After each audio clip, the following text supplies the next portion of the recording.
अस्सलाम वालेकुम गाइस, आज की इस वीडियो में हम बात करने वाले हैं एपिसोड 1 to 4 के बारे में। इस वीडियो में हम एपिसोड 1 to 4 को एक्सप्लेन करने जा रहे हैं। तो एपिसोड की शुरुआत कुछ ऐसे होती है जहाँ पे उस्मान साहब और तुर्गुत हमें यानी शहर के अंदर दिखाए जाते हैं। उस्मान तुर्गुत से कहता है, तुमने उन सबको हरा दिया तुर्गुत। जिसके जवाब पर तुर्गुत कहता है, जब आप जैसे कमांडर हमारे साथ मौजूद हों। तुर्गुत उस्मान साहब से कहता है, उस्मान साहब आपने मुझे वहाँ से एक हिस्से में निकाल दिया और आप बिल्कुल सही समय पर वहाँ पहुँच गए। अगर आप नहीं आते वहाँ सही वक्त पर तो नेमान पता नहीं क्या कर गुजरता। जिसके जवाब पर उस्मान साहब कहते हैं, नेमान को ये सब करने की इजाज़त उसके सरदारान भी नहीं देते। इंशाअल्लाह हम उनको इस सरज़मीन से निकाल बाहर फेंकेंगे। जिसके जवाब पर तुर्गुत कहता है, इंशाअल्लाह। उस्मान साहब कहते हैं, लेकिन वो इस चीज़ की कीमत अदा करे बगैर यहाँ से नहीं जा सकते। जिसके जवाब पर तुर्गुत कहता है, उस्मान साहब शहादत हमारे लिए एक अहम मकाम है और हम शहादत के बाद सीधा जन्नत में जाएंगे। जिसके जवाब पर उस्मान साहब कहते हैं, आमीन। फिर हमें भाई सुंगुर और कुतान दिखाए जाते हैं, जहाँ पर कुछ गद्दार लोगों को पकड़ के उस्मान साहब के सामने पेश किया जाता है। वो लोग उस्मान साहब को कावड़ कह रहे होते हैं, यानी कि उस्मान साहब को बुरा भला कह रहे होते हैं, उनकी फैमिली को बुरा भला कह रहे होते हैं। उस्मान उनको रोकता है। फिर अचानक से ओरहान और अलाउद्दीन यानी शहर में एंट्री हो जाती है। वो गद्दार यही कह रहे होते हैं उस्मान साहब से कि नेमान तुम्हारा चल ख़त्म करेगा उस्मान। जिसके जवाब पर उस्मान साहब कहते हैं, ऐसा है क्या। फिर उस्मान साहब अपने बेटे को एक टास्क देते हैं। वो इन गद्दारों को उनके हाथों में तलवार थमा लेते हैं और उनको कहते हैं कि जाकर उन गद्दारों से मुकाबला करें, यानी ओरहान और अलाउद्दीन को उन गद्दारों से मुकाबला करने को कहते हैं उस्मान साहब सीधा सीधा। फिर ओरहान और अलाउद्दीन और उन गद्दारों के बीच आपस में लड़ाई होने लगती है, जहाँ पर ओरहान और अलाउद्दीन उन लोगों को आसानी से काबू करने में कामयाब हो जाते हैं। लेकिन बीच में अलाउद्दीन उन सिपाहियों की थोड़ा हद तक चढ़ने लगता है, लेकिन ओरहान वक्त पर आकर उसको बचा लेता है और किसी न किसी तरह वो लोग उन सिपाहियों को काबू कर लेते हैं। ओरहान उस्मान साहब से कहता है कि एक दिन वो भी आएगा कि मैं आपके पास बुरसा की फ़तह की खबर लेके आऊँगा। जिस पर अलाउद्दीन कहता है, बुरसा को फ़तह करने के लिए अभी बहुत ज़्यादा ट्रेनिंग की ज़रूरत है। जिसके जवाब पर उस्मान साहब कहते हैं, बुरसा के अलावा भी बहुत ज़्यादा अहम शहर अभी और फ़तह करने हैं। उसके लिए हमें तजुर्बाकार होना होगा और ताकतवर भी होना होगा। बहुत से शहर, बहुत से किले हमारे लिए मुंतज़र हैं। फिर हमें इबादत दीनी किला दिखाया जाता है और बुरसा का तकफुर दिखाया जाता है। यहाँ पे शानदार तरीके से बुरसा के तकफुर की एंट्री दिखाई जाती है। बुरसा के तकफुर को हम कुछ कमांडरों के साथ देखते हैं, जहाँ पर एक खुफिया मीटिंग करी जा रही होती है। बुरसा का तकफुर अपने कमांडरों से कहता है कि हम लोग यसु मसीह के दुश्मनों को मारने के लिए पैदा हुए हैं और सब कमांडरों का वहाँ पे वेलकम करता है। फिर उनमें से एक कमांडर नेमान के बारे में बताने लगता है। वो कहता है कि नेमान एक बहुत बड़ा मंगोल गद्दार है, लेकिन उसका बाप ऐसा बिल्कुल नहीं था। जिस पर बुरसा का तकफुर पूछता है, उसके बाप और नेमान में आखिर फ़र्क क्या है। बुरसा का तकफुर कहता है, नेमान सिर्फ़ और सिर्फ अपना वफ़ादार है और वो गज़ान खान के ख़िलाफ़ खड़ा हो गया है। उसने मशरिक़ और मग़रिब से बहुत ज़्यादा बड़ी आर्मी जमा कर ली है। वो बढ़ना चाहता है, लेकिन हमेशा की तरह इसका असल मकसद अभी भी छुपा हुआ है। वो गज़ान खान को कत्ल करना चाहता है। जिनमें से एक कमांडर बुरसा के तकफुर से कहता है, गज़ान खान इसी लायक है, वो ये सब देख के अंधा हो गया है। फिर उनमें से एक कमांडर कहने लगता है, लेकिन उस्मान का क्या होगा, ये अभी नेमान से लड़ने में मसरूफ़ है। जिस पर बुरसा का तकफुर जवाब देता है, इसी वजह से नेमान हमसे मदद लेने यहाँ ज़रूर आएगा और हमसे इत्तेहाद करने ज़रूर आएगा। वो हमसे उस्मान के ख़िलाफ़ खड़ा होने की पेशकश करेगा। बुरसा का तकफुर कहता है, मैं उस्मान की माज़ी की हर चीज़ को जानता हूँ। उनमें से एक तकफुर कहता है, क्या पता कि वो आने वाले दिनों में क्या कर सकता है।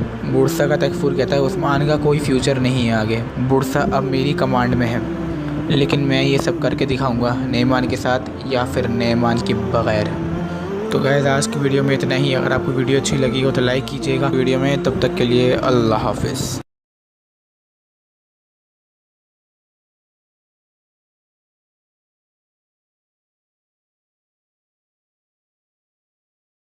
इस एपिसोड की शुरुआत हम देखेंगे कि उस्मान साहब अपने सिपाहियों के साथ बात कर रहे होते हैं जिरगे के अंदर। वो कहते हैं कि नेमान का हमने बहुत ज़्यादा नुकसान किया है, अब वो मोहर भी इस्तेमाल नहीं कर सकता। नेमान की करारगाह है और यहाँ पे हम सरदारान की मदद से दायरा बनाएंगे और उसको फिर मशरिक़ के साथ राब्ता मुख्तगर कर देंगे। नेमान यहाँ पर फंस चुका है, अब उसकी नज़रें किसी और चीज़ पर हैं। ये सब सुनकर वहाँ पे एक सरदार कहने लगता है उस्मान साहब से, वो लाजमी जो गुस्से में होगा जनाब। जिसके जवाब पर उस्मान साहब कहते हैं, उरास साहब ये बताइए कि दुश्मन गुस्से में क्या करता है। जिसके जवाब पर उरास साहब कहते हैं, वो अपनी पूरी ताकत से हमला करता है। जिसके जवाब पर उस्मान साहब कहते हैं, अगर नेमान को हम पर हमला करना होता तो इस बात का इल्म हमें पहले से ही हो जाता। असल काबिल ज़िक्र जो बात है वो दुश्मनी खामोशी है। ये सब के सुनकर एक सरदार कहता है, उनकी खामोशी को हम अपनी तलवारों से और खामोश कर देंगे। अगर वो खामोश हैं तो हम उन पर हमला कर देते हैं। ये सुनकर एक और सरदार कहता है कि मेरे सिपाही आग में बगोला हो रहे हैं बदला लेने के लिए। आपके एक इशारे पर वो मरने मारने के लिए तैयार हैं। हम करारगाह को ख़त्म कर देंगे। और फिर उराद साहब कहते हैं, जब जंग के लिए सिपाही तैयार हैं तो फिर हम भेड़िए की तरह उन पर हमला कर देते हैं। क्या आपने ये दीवान जंग के लिए नहीं रखा है उस्मान साहब? जिसके जवाब पर उस्मान साहब कहते हैं, हमें सिर्फ ऐसे लोग नहीं चाहिए जो सिर्फ जंग के लिए लड़ें, और ना ही ऐसे लोग चाहिए जो सिर्फ बातें ही करते रहें, बल्कि हमें ऐसे लोग चाहिए जो सही वक्त पर हमला करें। अब सरदारान बताएं कि आप किस मालूमात की बिना पर ये सब कुछ कह रहे हैं। सरदारान नईमान यहाँ पर फंस चुका है, लेकिन अब तक उसने हमला क्यों नहीं किया? मुझे बताएं क्यों? क्योंकि नईमान की नीयत अब कुछ और है। क्या हम लोग उनकी नीयत जाने बगैर उन पर हमलावर हो जाएं? नईमान बुरसा के तकफूर के साथ इत्तेहाद करने के लिए चला गया है। हम लोग उसको मशरिक़ की तरफ से फंसा रहे हैं तो वो हमें मगरिब की तरफ से फंसा रहा है। मुश्किल वक्त में मरना आसान है सरदारान, लेकिन हम लोग अभी से हरकत करना शुरू कर देंगे। आप लोग जंग का मुतालबा कर रहे हैं, इस चीज़ का मौका आप लोगों को ज़रूर मिलेगा, लेकिन अभी नहीं। अब आते हैं दीवान के असल मौजू की तरफ। उस्मान साहब कहते हैं, वो तैफूर एक ताकतवर कमांडर है जिसने बाज़ंतीनियों की जंग के दौरान वेनिस की कश्तियों की हिफाजत भी की, हत्ता कि बहुत सारी बगावतों को भी कुचला।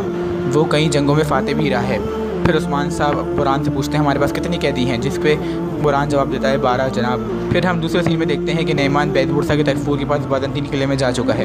तकफूर नईमान से कहता है, तो नईमान तुम मेरी मदद मांगने आए हो यहाँ पर? जिसके जवाब पर नईमान कहता है, तुम मेरी फ़ौज को खाना पीना और घोड़े फराम करोगे, और तुम्हारी मंजनी की भी मुझे अपनी कमान में चाहिए, और इसका बदला तुम्हारे को इसकी सोच से भी ज़्यादा दिया जाएगा। मैं उस्मान को तबाह कर दूँगा और फिर कोनिया में निज़ाम कायम करने के बाद वापस चला जाऊँगा, वरना तुम भी बहुत बड़ा नुकसान उठाओगे तकफूर।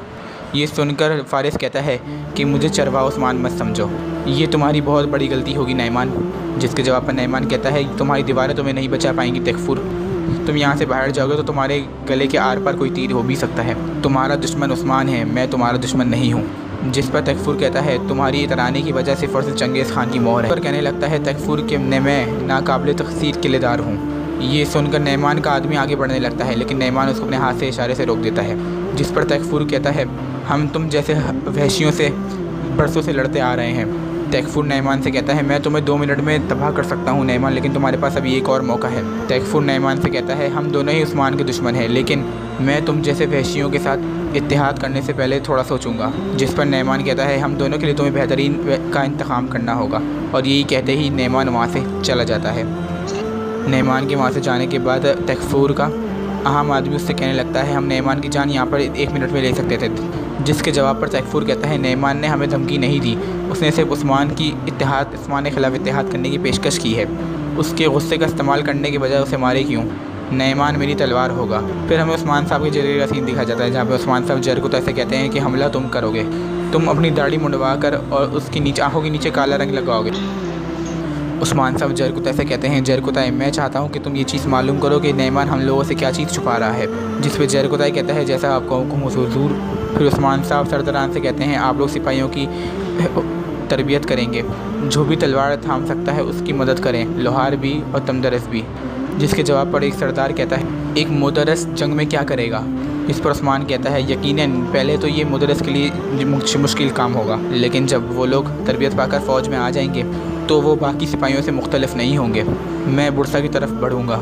नईमान शायद इत्तेहाद के पीछे है, लेकिन मैं उसका इत्तेहाद तबाह करके रख दूँगा। चलें, हर कोई अपने फ़राइज़ पे चला जाए। ये कहते ही तमाम सिपाही वहाँ से चले जाते हैं। फिर हमें दिखाया जाता है कि उस्मान साहब के सिपाही मंगोल सिपाहियों को एक जगह पे इकट्ठा कर लेते हैं, जिसमें जरकुताई भी मौजूद होता है। थोड़ी देर बाद भी उस्मान भी वहाँ पे अपने ख़ानदान वालों के साथ आ जाता है। उस्मान तुर्गुत से कहता है, बताओ क्या सूरत हाल है तुर्गुत? जिसके जवाब पर तुर्गुत कहता है कि अल्लाह के हुक्म से हम लोग तैयार हैं। फिर उस्मान साहब बुरान से पूछते हैं कि क्या सूरत हाल है? जिसके जवाब पर बुरान कहता है, बुरसा के तकफूर को जो सामान भेजना है वो तैयार हो चुका है जनाब। और कोनूर कहता है कि तकफूर के लिए ख़ास तोहफे भी गाड़ी में रखवा दिए हैं। फिर उस्मान साहब तुर्गुत से कहते हैं कि कारवां जब रवाना हो जाए तो फिर सिपाहियों की तरबियत की ज़िम्मेदारी तुम्हारे ऊपर है। तो गाइस, आज की वीडियो में इतना ही।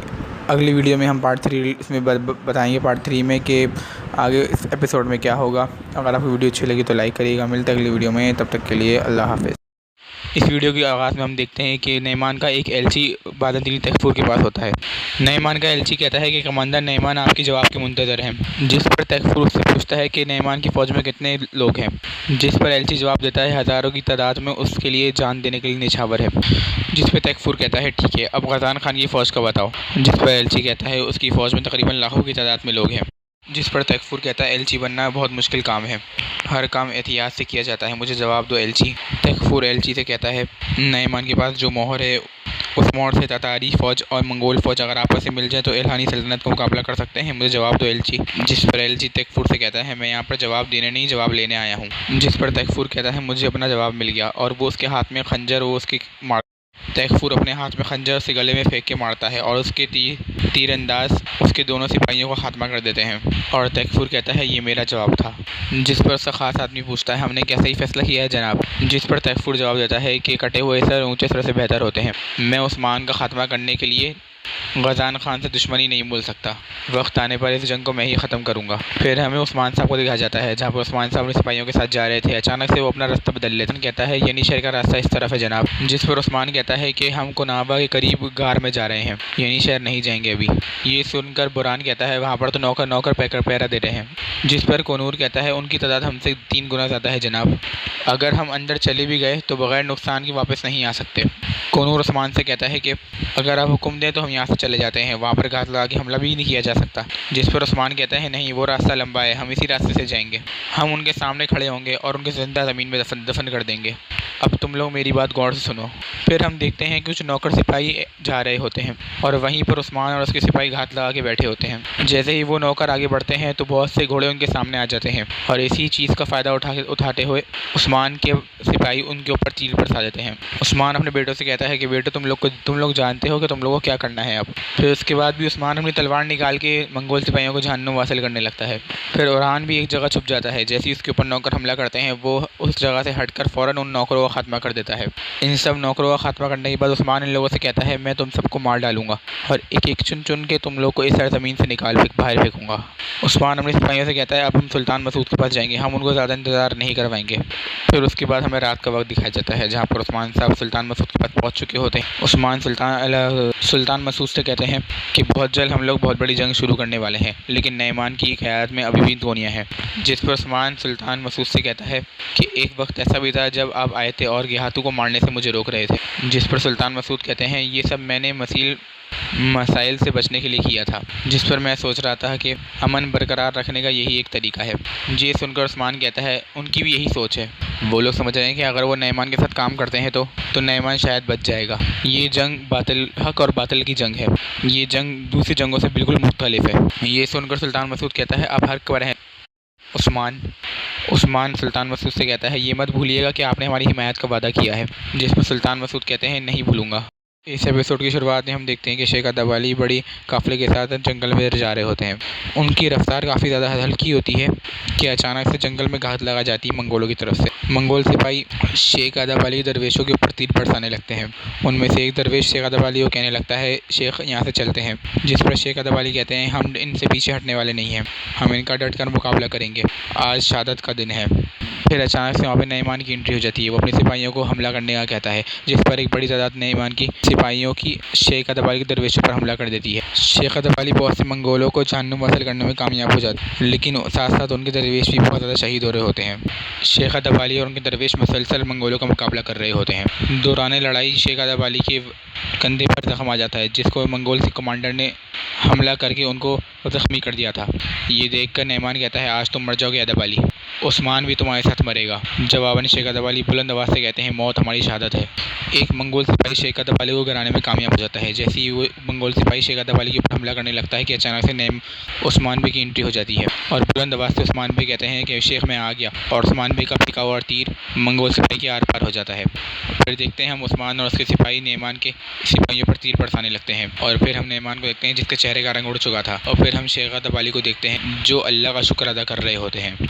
उस्मान बे और उनके सिपाही आते ही मंगोलों के ऊपर टूट पड़ते हैं। उस्मान बे के सिपाही मंगोल सिपाहियों को गाजर मूली की तरह काट फेंक रहे होते हैं। उस्मान बे बहुत से मंगोल सिपाहियों को जहन्नुम वासिल कर डालते हैं। लड़ाई के दौरान शमान एक सिपाही पर हमला करने लगता है, जिसको उस्मान बे आकर बचा लेते हैं और शमान को ज़ोर से थप्पड़ थप्पड़ मार के ज़मीन पर गिरा देते हैं। ये देखकर दूर खड़ा नैमान शमन पुकारने लगता है और उस्मान साहब थप्पड़ों और मुक्कों से शमन पर टूट पड़ते हैं। उस्मान साहब शमन को दबोचते हैं। शमन कहने लगता है, जाओ नैमान, तेंगरी तुम्हें ये सब करने की, इंतकाम लेने की और ताकत देगा। उस्मान साहब कहते हैं, तो तुम मेरे शेख को मारने की कोशिश कर रहे थे नैमान, अब मैं तुम पर गज़ब बरसाऊंगा। और उस्मान बुलंद आवाज़ से कहते हैं, तुमने मुझसे और मेरी रोशनी छीनने की कोशिश की, अब मैं तुमसे तुम्हारा की गर्दन बेदर्दी से काट डालते हैं। नैमान बुलंद आवाज़ से कहता है, तुम्हारे अज़ीज़ो अकारिब की जाने ले लूँगा और तुम्हारे ख़ानदान को तबाह करके रख दूँगा।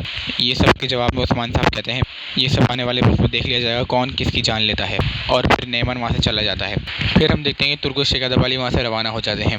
उनके रवाना होते ही वहाँ पर एक तेज़ी से भागता हुआ सिपाही आता है उस्मान साहब के पास और उस्मान साहब से कहने लगता है कि जनाब वालिदा सुल्ताना ने मलून खातून को गिरफ़्तार कर लिया है। जिस पर उस्मान साहब पूछते हैं, किस वजह से गिरफ़्तार किया? जवाबन सिपाही कहता है, उन्हें मारने की कोशिश की। फिर उस्मान साहब कहते हैं, वो लोग हम पर हर तरह से हमलावर होने की कोशिश कर रहे हैं। मैं उस ज़बान को काट डालूंगा जो मेरे ख़ानदान और मेरे बारे में झूठ बोलती है। बिलाखिर तुम लोगों का सिर्फ एक ही अंजाम होगा, सिपाहियों, मेरा घोड़ा। तो नाज़रीन, ये था वॉल्यूम 124। अगर आपको वीडियो अच्छी लगी तो लाइक करिएगा। मिलते हैं अगली वीडियो में किसी और अच्छी वीडियो, किसी और अच्छे कंटेंट के साथ। तब तक के लिए अल्लाह हाफ़िज़।